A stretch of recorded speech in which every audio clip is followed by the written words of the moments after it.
Hello, and welcome to today's Lunch and Learn. Do apologise if you're waiting a little bit later today, but we're here now nonetheless. So it is myself today. So I'm Pam from Love for Marketing, and I'm a digital marketing specialist. And I'm going to be here today to talk about your digital marketing journey. So please put any comments, any questions that you may have, please pop them in the comments box and I will be able to answer them once I've finished today. So let me go on to the first slide. So just a little introduction. As I say, my name is Pamela Taylor. I'm a digital marketing specialist for Love for Marketing at Solihull, and I work with local businesses to help them create to improve on their online presence. So it might be that businesses have already, they may already have started this journey and things aren't working out for them properly, or it may be a case of that they don't know where to start. They're feeling a bit overwhelmed with all the platforms that may be available to them. So I just help them and I educate them on how to go forward and how to build a solid marketing strategy for their business going forward, which is kind of what I'm going to be talking to you a little bit about today. So what do we do at Love for Marketing? We run seminars and workshops. We work in partnership with NatWest Bank, and we run a series of workshops to business owners that are part of NatWest Bank. We also do social marketing training. We have a digital marketing apprentice scheme, which may be really useful for businesses that are trying to train somebody within their business who maybe already is doing a little bit of marketing for them. So this is certainly a discussion that I can have outside of this webinar today. We build websites for Google, and we have a long list of websites that are now situated on the first page of Google in kind of like a highly competitive market. So again, that's something that I'm more than willing to talk about. We do team training for corporate companies, and we have lead generation services as well. So what is digital marketing? Well, it's any form of marketing that exists online, and that literally is anything. We can, it's the whole digital space is a vast space, and it is definitely something that business owners need to think about, because obviously you're in control of what you're putting out there for from a business side. So you might have business social media, you've got a website, but I always say to my clients to always be conscious and be aware that if you have your own personal things like Twitter account or Facebook account, these depending on what settings that you've got, they can also your clients and customers may have access to this information as well. So it's always good to be conscious of what you're putting out there in the digital space. I love this quote: "Marketing is no longer about the stuff that you make, but about the stories that you tell." Seth Godin, best-selling author and blogger, and someone that I really look up to with his marketing knowledge. But it's marketing now, and it gets more and more complex as we go along. But it's about forming connections with your audience. There's if we think about the space that we're all in, especially myself, even in digital marketing, there's a lot of other businesses out there that do what I do. So it's kind of like, it's how do I build connections with people, because people buy from people. So how do I build those connections? And it's through sort of telling stories and having an emotional connection with people that they kind of relate to what you do, and then they'll come to your business. So so it's no longer just doing a bit of advertising and expecting people to come to you. It is much bigger than that. So I'm going to talk to you a little bit about the digital marketing roadmap that we have at Love for Marketing. It kind of makes the digital marketing journey make a bit more sense to businesses. And when I talk to a lot of clients about this digital marketing roadmap that we have in place, it kind of clicks for a lot of people, and then they go, oh, right, okay, now it makes a bit more sense. So I'm going to talk to you a little bit about that. So in our digital marketing roadmap, we always start from the website. So, we look at your website. Obviously, to be ranked for Google, there is a vast array of things that they expect you to have in place. But the simplistic things are that your website is secure, that it is fast, and that it is mobile friendly. Without these essentials, then you will, it's when I say penalized by Google, I just mean that they won't be ranking your webpage. You don't get penalized with a fine or anything, but you will find that you won't be found on Google. And something that I urge people to go and do is to kind of do a Google search, try and find your own website on, through a Google search, see where you rank. Are you on page 1 for what you think you're being ranked for, or are you on page 10? It's an exercise that I absolutely urge all my clients to do.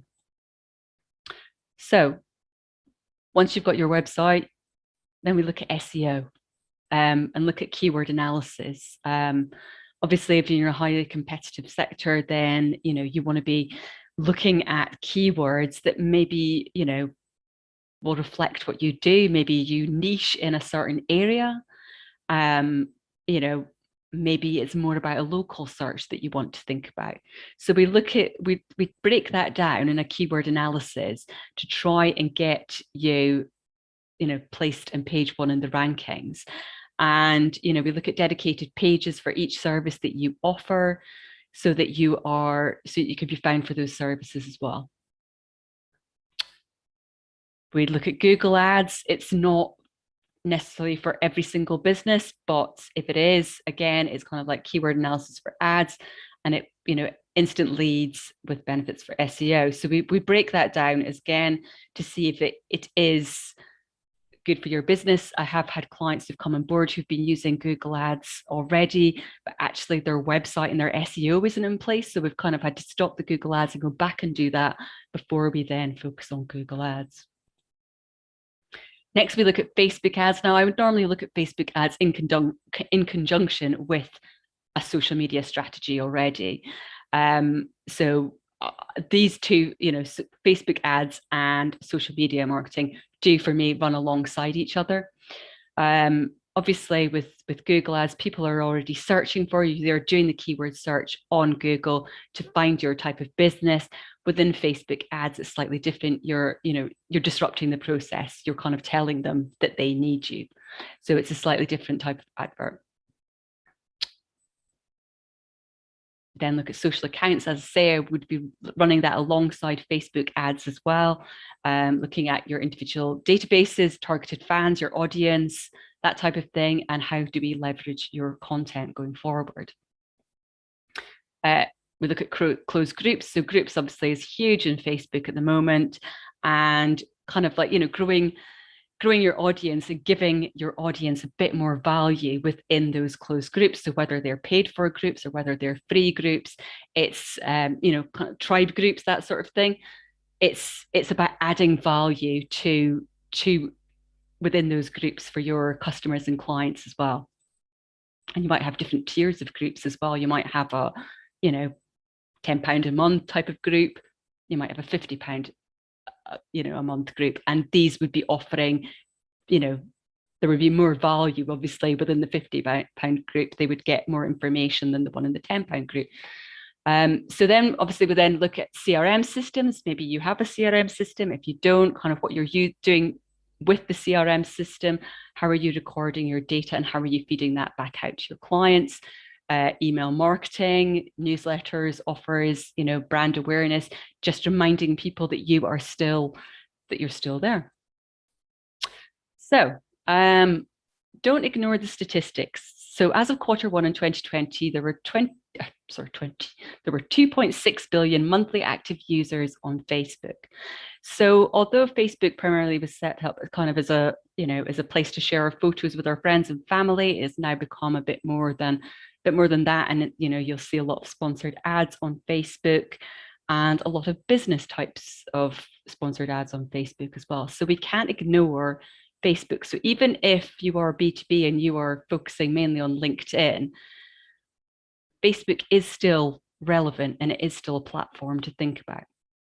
Obviously, it depends on your individual case. So we would work through that with you if you were looking to do that.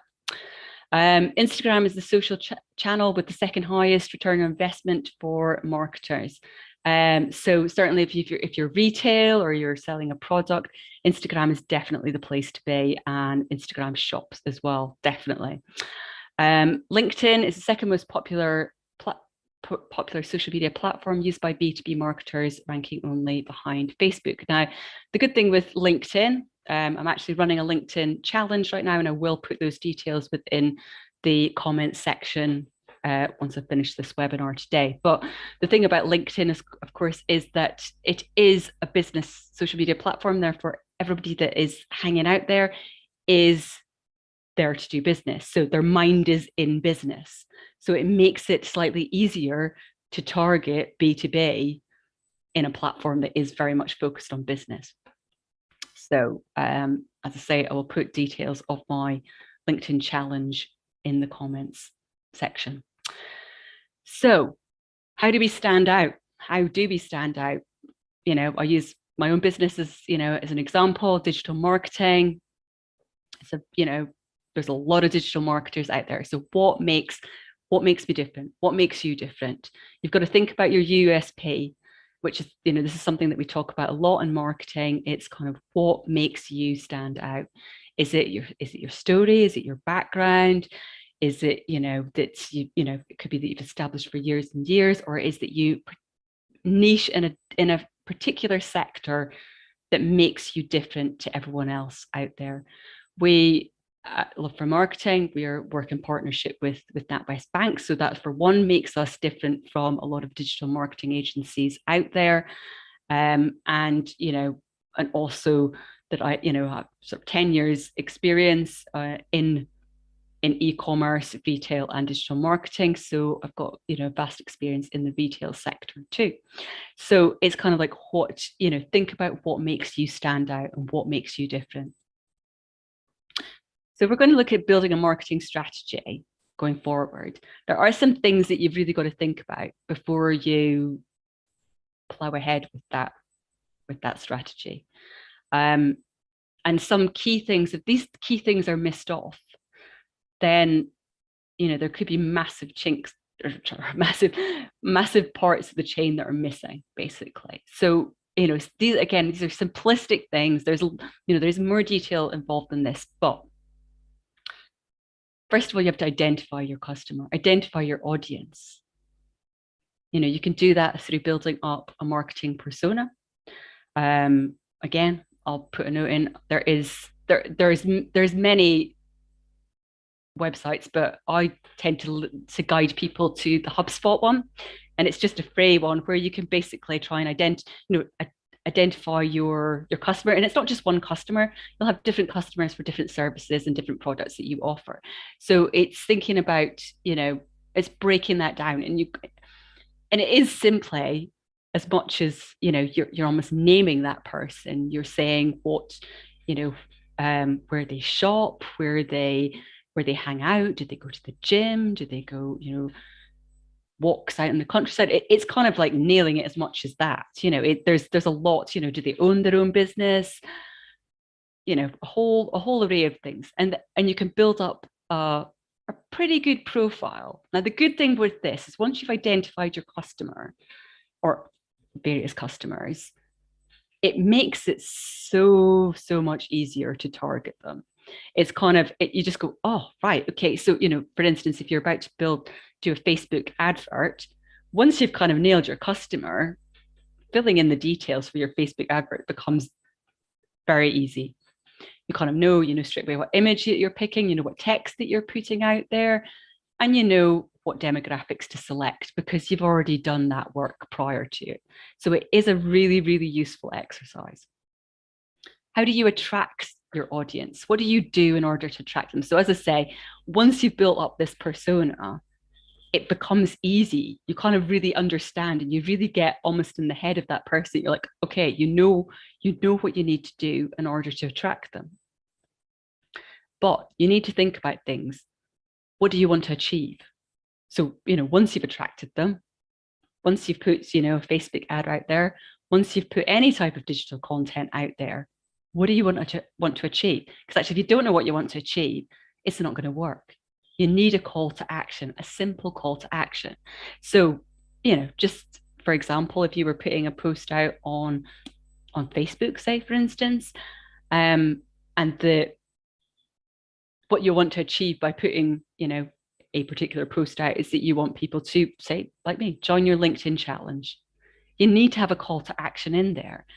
And it's only one call to action. Otherwise, people get confused. So what's the call to action? I want people to join my LinkedIn challenge. So they click on the link, sign up for it. Bam, that's it. Call to action. It's done. So that's what I want to achieve. I want you to sign them up, and that's it. So they've clicked into my link. That's the call to action, and that's achieved. So just think about these things in very simple terms, and your marketing strategy, then you can grow from that. How do you get repeat business? So think about, when you're doing this marketing strategy, it's not just about getting new clients, it's about keeping a hold of the ones that you've already got, or improve. How do you repeat? How do you remarket back out to those people? Getting testimonials is absolutely crucial. Can't stress that enough. It's absolutely crucial to get these testimonials from your clients. Have a strategy in place. When you've worked with somebody, it's kind of, it's that simple. You then reach out to them with a link to either a Google review, or you want a LinkedIn review. It's Google reviews are good, especially from the perspective of people who are searching for you on Google. So it's kind of, you send your Google link out to them, they review you, and that's kind of, and you make it part of your strategy. So building a marketing strategy, you've got to obviously plan in advance. So, we build 90-day marketing plans at Love for Marketing here. So it's kind of planning those 90 days. Keep everything consistent. There's no point in starting this and, you start off with something, like say, for instance, you're doing some email marketing, you start off sending an email out weekly or monthly, and then all of a sudden you stop. So it's not being consistent. And it's the same with if you're trying to build up your LinkedIn connections and you're trying to be seen as credible on LinkedIn, and you start off the first week posting every day, bam, bam, you get all those posts out, and then you stop. That's not being consistent. So you've got to think about what, the time that you've got to put into this, the amount, what budget have you got to set for this, but always keep it consistent. Make sure that you're consistent. Make sure that you can allocate a certain amount of time. If it's only 30 minutes a day, then that's fine. You focus that 30 minutes a day, every day, on your digital marketing strategy. That's it. And you need to have a budget in place because it's getting more and more difficult to get content out there organically. It's not impossible, but it's harder. So you need to start thinking about where you put your money. And obviously, it goes without saying, test and measuring. We don't go and put hundreds and hundreds of pounds into a marketing budget before we test and measure. We do it in small stages. So again, obviously, everything that you do, you've got to test and measure everything that you're doing. Even with your website, you've got to make sure that you're checking your Google Analytics on a regular basis. What pages are being seen by your customers? Is there a good call to action in that page? So, you're always testing and measuring. You're always checking your analytics. So the importance of your website. How important is a website? Well, obviously, I've spoken about this a lot already. Your website is extremely important. It's your sales page, really. It's showing people what you do. And if they can't find you, or they go into your web page and they, and it's sorry, go back, and it's really slow, and the customer journey is very poor, they're not going to hang around on there. So, you always want to be making sure that you're checking to see what might seem obvious to you. I always say this to clients as well. It's like, get your highly opinionated friend to work their way around your website and see if they find it easy. It's always good to test your website to make sure that the customer journey is an easy process. If you're in e-commerce, kind of all the way through to the checkout and out again, is everything really easy? But your website is very, very important for your business, and it is important that it works for you. So give Google what Google wants. Let's not fight, the algorithms. We have no control over the algorithms, unfortunately, and we have to give Google what Google wants. And Google wants, in the very, very simplistic terms, secure, fast relevant websites that's got relevant content that people are feeding into and they're actually utilizing. Up-to-date content, even a brand new website that's ranking, on page 1 still needs to have new content going in there on a regular basis. It's not just you let it, you put your website out there and you let it do whatever it's going to do. You have to be constantly on there, adding events on there, adding blogs on there, keeping it up to date. It's a work in progress, your website, always a work in progress. So, yep, keeping it secure, obviously, and it may, there may be people watching this thinking, yeah, my website is, of course it's secure. There are some people that I've been working with fairly recently that haven't got secure websites. So this is an absolute must. Please check that your website is secure, because I'm still surprised that I'm seeing websites that aren't secure. This is kind of like the face of somebody when it's not loading up on your mobile. That's the other, if it's not mobile friendly and it's not loading up on your mobile, this is kind of the face that you normally go, ah. So, make sure again that you're testing your website to make sure it's mobile friendly too. So just another recap: secure website, mobile friendly website, fast, well managed, quality, relevant content that's structured correctly. So these are just, that is just the simplistic terms. So once you've got these all nailed, that's, that helps your ranking within Google for sure. As I said already, checking analytics is an absolute must. You must check your analytics, checking them on a weekly basis, comparing them to the year ago, comparing them to a month ago, checking your monthly analytics. This is absolutely crucial. You will never be able to tell if your marketing is working for you if you do not check your analytics. It's the one thing that if there's nothing else that you take away from today, take away this: do check your analytics. And there's people, again, that I've been working with, aren't even checking their Google Analytics for their website. So it is absolutely crucial that you do this on a weekly basis. It's a Friday job. It's a good Friday job to do, prepares you for the week ahead. So, I go back. I haven't covered everything on social media today because, we've only got a short amount of time. But if I look at, first of all, if we look at Facebook, as a business, do you have a business page? As I mentioned earlier, I think actually it's probably 2.8 billion users now on Facebook. It grows constantly. But do you have a business page on Facebook?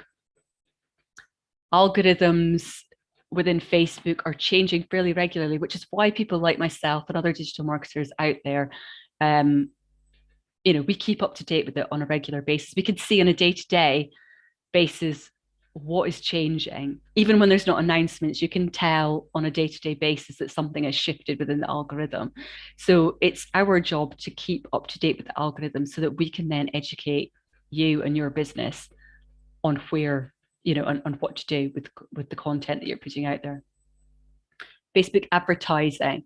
To boost or not boost. Boosting is very easily done on Facebook. The boost button is there for a reason, but it is what I would say is classed as your low-hanging fruit. It's not your quality. It's not your quality demographics. Yes, Facebook will, suggest that you may see up to, it may reach up to, 10,000 people, users up to, but it doesn't mean that they're all quality people. It is much better to go through the Facebook advertising section of Facebook rather than to boost the post. There are times and places to boost posts, and it has worked in the past. So I would be speaking to my clients about what we're posting and why are we what are we boosting and why are we boosting it. Features within Facebook, obviously we've got groups, that's huge at the moment. Shops, obviously, if you've got products that you're selling, it's Facebook shops is a no-brainer. Events, if you're running events, I'd definitely be showcasing those events on your Facebook business page as well. And a lot of people these days, even though Facebook stories has been around for a while, it does seem to still get missed. Facebook stories, you can use it to tell a story and connect with your audience, in a way that the content can't, the posts can't. So, and there's no algorithm within the Facebook stories, or not as yet. LinkedIn. As I say, I'm doing a really big LinkedIn challenge at the moment, so I'll post the link for that as well. But on brief terms, LinkedIn, looking at your personal profile, is it set up correctly? This is definitely the foundation of a good way to connect and grow connections within LinkedIn and any kind of networking events and anybody that you're working with as well. If you're trying to get a new client on board and they're checking your LinkedIn profile, you want it to be good, so that kind of nails that, that you get that client. So you want it to be good. So you want to make sure that your personal profile is set up correctly. Definitely the foundations. If you have a business page, business pages, I would recommend that you set up a business page if you have a business.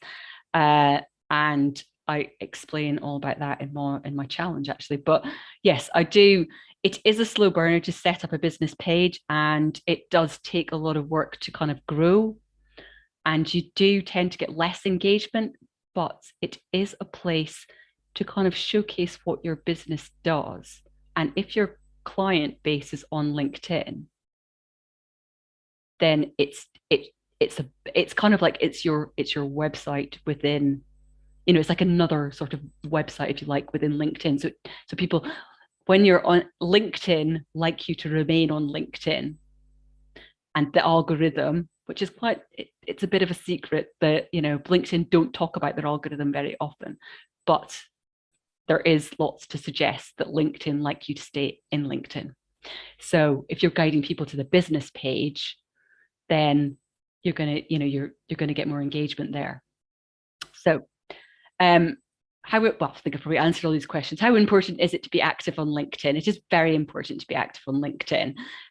Certainly if you were a B2B business and you were trying to grow your connections, and and you're out networking a lot, this is definitely, it is very important to be on LinkedIn. What should you post? You're the expert in your field, and you should be posting and sharing that information to your audience. So it builds up trust and credibility. How often should you post? Depends how much time that you've got to allocate to this, is what I would say here. Ideally, I would be asking you to post daily. Not everyone has the time to post daily, but certainly posting 3 times a week. But I would be suggesting that you post on a daily basis if I was educating you. Yeah, LinkedIn is a great place to network, and it's a great place to find good business contacts. some LinkedIn etiquette. So I would say that you don't just post and post on LinkedIn and expect engagement. It's kind of like it's a social media platform for a reason. It's social. So when people post on there, it's etiquette is really to not just like the post, but to comment on it, make, actually engage with people on the post. I say to people, don't like, don't click and run. Do actually engage with people. You don't have to spend a long time doing this, 5-10 minutes, but it is always good to scroll, to scroll down your home feed, comment on posts that, that means something to you. It doesn't always have to be business stuff. There's, quite a few sort of personal things that go on in there as well. It's a good, but it's good etiquette to engage with people. I always like LinkedIn to like going to a networking event. You wouldn't walk into a networking event and ignore everybody. So if you think about it in that terms, that that you would talk to people. So it's the same really on LinkedIn. It's just it's in an online place. So if somebody that you're regularly networking with, if they are on, have posted something, they might have won an award or something. Say something a bit more than just congratulations. It's always good to be, to be a bit more engaging. So yeah, obviously there are other platforms. Instagram is fantastic. If you are in the retail space and you've got a product to showcase, it's a really worthwhile platform to be on. And obviously Instagram shops and stories and reels. Instagram is growing all the time, and it's a really popular platform to be on. A slightly younger audience as well. It's quite a fickle platform. You can have followers and you can lose followers, but it is a really good. If you've got a visual product there to sell, it would be silly not to be on Instagram, is what I would say. Twitter, I love Twitter, absolutely love it. It's a very fast-paced platform, and actually you can get a lot from it from an organic sense. Although it is pushing again the more paid side of things as well, which is disappointing because it's a platform that I've always seen as a really good platform to grow your audience organically. So if say for instance you're a baker or something and you've got things like the Great British Bake Off, you would be on there, you'd be tweeting, using the hashtags along with Great British Bake Off, be engaging with people, you would be growing your own audience and being able to sell out to those people as well. But it is one that's it's kind of one over the years that I've sort of, it's actually that I've sat almost in the evenings going, using sort of, Twitter as a sort of conversation thing rather than during the day, because once you kind of get into that sort of conversation flow, it's difficult to get out of it. So I've always kind of played around with Twitter a lot in the evenings or in the morning as well. Twitter is also an amazing place to kind of get up-to-date news locally and in the world, what is going on in the world. It's a really good place to get that sort of information.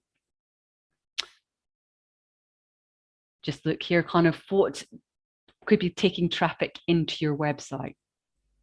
So obviously if you're on social media platforms, you've got things like Twitter, you've got Instagram, you've got Google, you've got Facebook, and you've got LinkedIn. All these could be drawing traffic into your website. So if your website isn't ranking high, this is another way to get businesses to get traffic into your website. Next thing I'm going to talk about here is kind of, do you have a CRM system? If you have a CRM system, are you utilizing it? I mean, CRM systems can be useful for so many things. Obviously creating a database is one. If you've got a website, using an ebook, a download for an ebook is always a great way to capture data and capture email addresses and then feed out emails, strategic email marketing campaigns out to those people. But also you can use your CRM system as a way to kind of track what you're doing on a day-to-day basis. So recording phone calls, recording emails, setting tasks up so that you follow through on phone calls. I will say to people, if you're working with 10 clients, it's kind of, you kind of remember it all in your head. But when it grows and you're dealing with 100 clients, Can you always remember to follow up that phone call that you said that you would do? It's a great place to put your tasks. So if you sort of say, I spoke to John Smith last week and, I said I'd follow up with some, a phone call in 2 weeks' time. You just set a task so that it comes up in your email reminder in 2 weeks' time, and you can check, you click on, it says call John Smith. Now, what was that about? You can click in there, you see all your notes, you go, right, okay, that's fine. So you phone John Smith and you've got, everything there. Hey, I said I'd phone up with a follow-up call to you a couple of weeks ago, and then you're ready to flow with the conversation. So CRMs are great. We do actually offer free HubSpot accounts in Love for Marketing as well. So if you're a startup business or a business that doesn't have a CRM system, do give me a shout. We can get you set up and also can help you train you on the system as well. There is a lot that you can get from the free HubSpot account too. We'll say that too. So this is the idea is that after you've started working on this, you've got the confidence to grow your brand. So, and being confident is crucial. That's confidence to grow. So if you're going to start looking at building a 90, this is these are very sort of basic tips that I'm giving you here, but kind of building a 90-day marketing plan. And if anybody wants to reach out to me after to book in, to my marketing club that I've got where we talk about 90-day marketing plans, please do reach out to me. So think about what you want to achieve in your plan. When do you want to achieve it? Obviously, if we're trying to achieve something by Christmas, it's quite late now to start looking at that. So it's kind of like, when do you want to achieve? What do you want to achieve? When do you want to achieve it? How are you going to achieve it? And who is responsible for achieving it? Does everybody in the company know what your goal is? It's got to be shared, and everybody in the company's got to live it and breathe it. So who, are you sharing that with the rest of the staff within your company? Plan out key dates and events. For starters, your main key dates, Halloween, obviously, bonfire night. You've got Christmas, you've got New Year. These are kind of key ones, but it's like key ones within your own business. So if you are working with, and you talk about mental health, you'd be looking at things like World Mental Health Day, Earth Day, all of these kind of key dates that you're working towards. So it's kind of, I always say, at the beginning of the year, map out all these dates across the whole year. When are they? So that you're planning before. If you are in the market where you need to be focusing on Easter, you would be doing that at the beginning of the year. So it's kind of like so that you start working way ahead of those times, way ahead of those dates. So map them all out for the year. Be consistent. Always be consistent. Don't just start something and stop it. Be realistic with what you can achieve and in the time that you can achieve it. But be consistent with it. Test and measure again. So I can send out this little worksheet that we've got here for it's just simply just for businesses to kind of write down what dates they're working towards, who's responsible for it, and listing the top 3 goals. It's just something to think about, listing your top 3 goals together, who's responsible and the completion date. It could just be simply a case of, that you don't have a website. So it's kind of like talking to somebody about building a website. Is it awesome? Just kind of, it's what are your top 3 goals? Own your strategy. Once you've started it, own it. And that is everything. So thank you. I hope that you have found that useful. As I say, I'll pop some links in after. I've got a few links to put in there. And yeah, and please feel free to ask any questions. Thank you.